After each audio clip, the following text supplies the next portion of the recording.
the instructor for the Strings Majors. And on behalf of Ms. Erin Palmer, our accompanist, and Mr. Tom Fitzstevens, our vocal instructor, welcome. You didn't think with this hair we're just going to do Mozart and Haydn, right?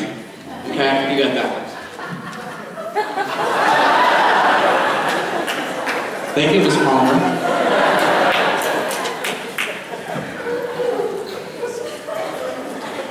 We know where to find you. I feel very fortunate to be able to do this and having the strings do the first part of this performance here. Our first piece, The Foot, pretty much a standard string ensemble repertoire piece. The Evening in Sedona, written by Mr. Ken Tremens and arranged by our very own woodwind instructor, Dr. Russell Brown. And I know he's behind those bricks there recording this, but we're waving at him. Our next piece by Hattori, he was one of the composers of the original Godzilla soundtrack back about 40 years ago. The strings are going to be doing this piece for you. And the last piece we're going to do, Death of the Poet. I'll have some later kind of words about that piece. But thank you again for attending. We hope you enjoy Two Movements from the Southern Air by Koichi Hattori.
The last piece of the first half, Death of the Poet, written by T.J. Cole, is a former high school student of mine who's studying at Curtis Conservatory.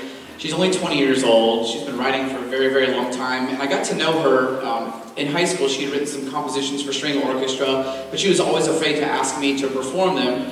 And one day her mom sent me an email saying she's got this great piece and sent me an MP3 file. And it was just absolutely this beautiful piece of music for strings.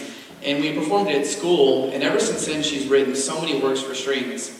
And a few months ago, she's always too shy to talk with me about this because she's a very humble person.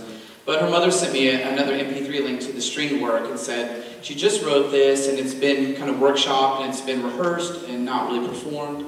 And you really should take a listen to it. And I listened to it and it blew me away. It was one of the first things I've ever listened to that I had no words to describe the feeling.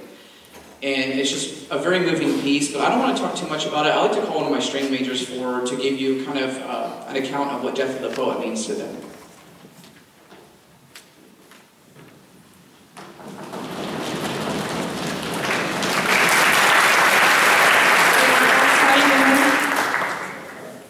Okay, so I'm Jisoo. I play the viola, and so this piece is the last piece we're going to play for you guys. It's called Death of the Poet, and like you said before, it's about death and death at like an early age and stuff like that.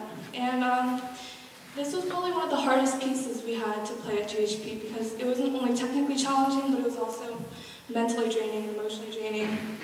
And we all have struggles with death, and we have our own personal experiences. And so with that, we poured it into this song to make it, I guess, more authentic, so it could have a personal meaning. And so I wish all of you guys, while we're playing this, you guys can close your eyes, sit back, and apply your own personal struggles and experiences with this song.